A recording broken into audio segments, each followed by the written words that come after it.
Now here we go again. So in this our section, let's try to delve more into the font group here.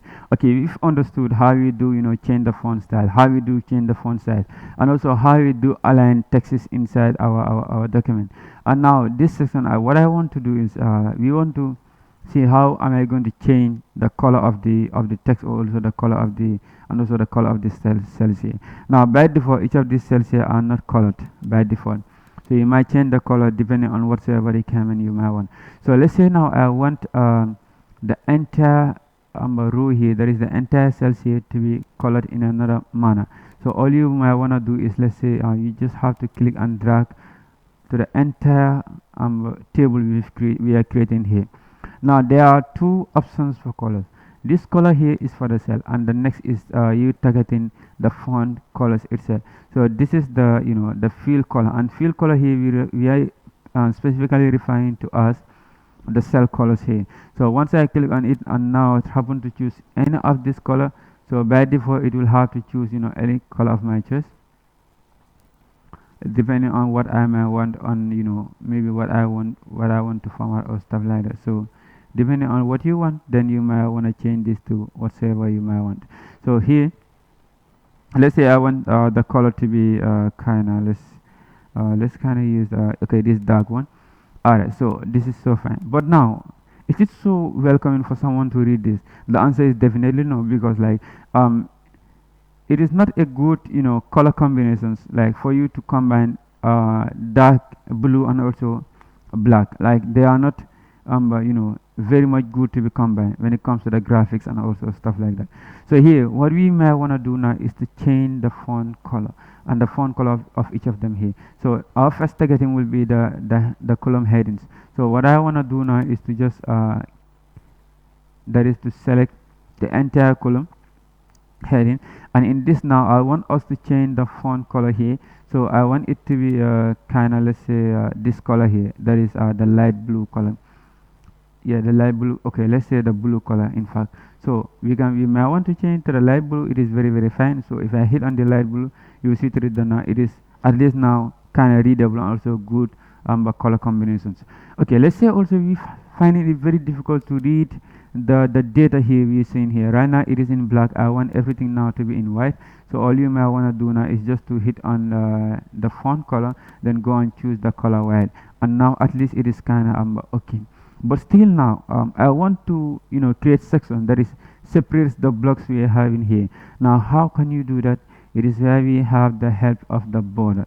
So now this is where we do add borders and create now a wonderful table for this our simple let's say student table, or student data.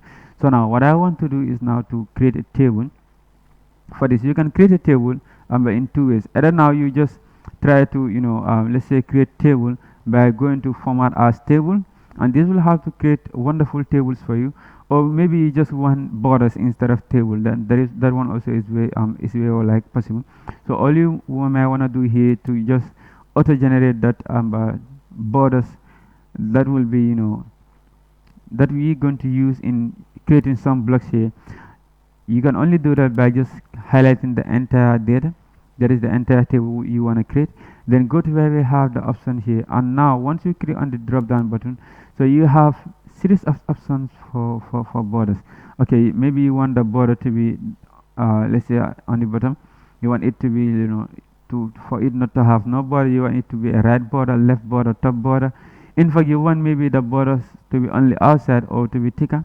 These are all options for you, but as of now I want us to choose all borders, and all borders will have to create all sections within the table that you want to create. So look what will happen when I just hit on the all border. Then here we go. So now you will see to it that now they have created a table inside that is we've already created a table by default.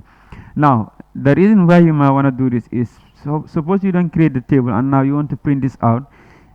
This cells we are seeing here, though it is very true that they are having great lines, but that doesn't mean that like when you print in this it will still be the same thing. So in order for you to see the table when you're printing it, then you have to active either the borders, or maybe you format this thing as a table. Now the next thing that I want to show you is how do I merge and center. Okay, let's say now I want like anyone that we're gonna use this to see this as student information. like anyone who will gonna use this to see this student information. So what do I want to do here? Now how do I match and center? Match and center in a particular cell means you are going to combine them to be a one single cell. Now here when you observe, our table start from B to F, but these are all cells that I can just use in writing, so maybe whatsoever I want to write. But let's say now I still don't want to move the trend of writing it. So maybe in here I just want it to be a single cell. How do I do that? Okay, some will be like it is not possible, but it is possible with the help of what we have as merge and center. Now all you have to do is if you want to merge any given cell and also center them, all you will want to do is just to highlight those, that is to click on the range of cell that you want to merge and center. Now with the options of the merge and center, we have many options. Maybe you want to only merge across.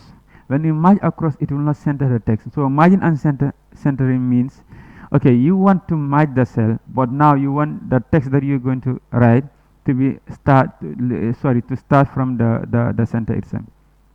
But when you just merge across, then it will have to use the default alignment of that particular let's say cell defined by the application itself.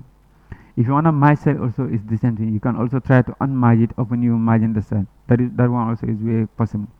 So if I click on merge and center, now here what will happen is whenever I start writing here, everything will be in the in the center. Now see what will happen if I start writing. Let's say I want that top cell to be student information. I will say student. So you see it will have to start from the that is from the center of that particular cell. So I will say student information.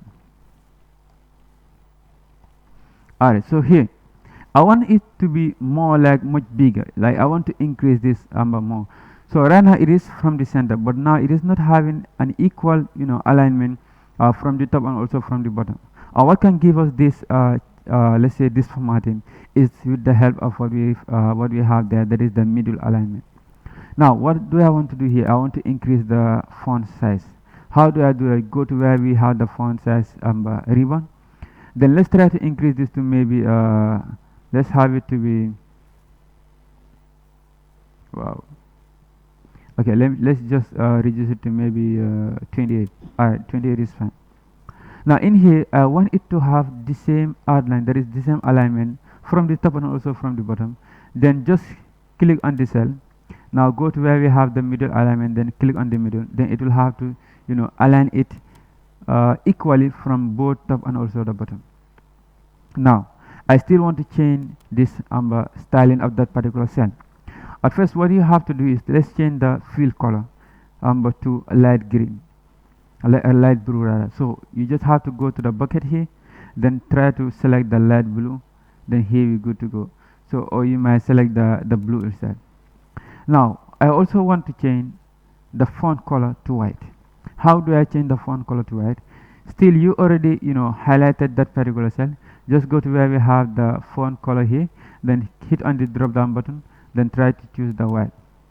How do I change the font style? Now here also it is the same thing. Go to where we have the font here and maybe search for something like Sogu UI.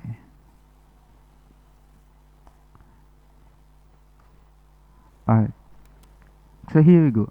So this is how we do format our texts, how we do align them, how we do add borders and also other stuff. Okay, let's say also you wanna put this to bold. It is also very possible. All you might wanna do is just to either you just double click to get inside the particular writing. Then you just have to highlight everything, then maybe try to put it to bold. And here we go. So this is how we move our text to bold. You may also use the same option to move it to italic, or maybe you want to underline it. But most of the time you might not want to underline any text here within the Excel. But understand that it is also possible for you to underline depending on the requirement that is given to you. Alright. Now let's get to the next video. Let me show you some other formatting that we may want to do, and also some other tricks with regards to the Excel.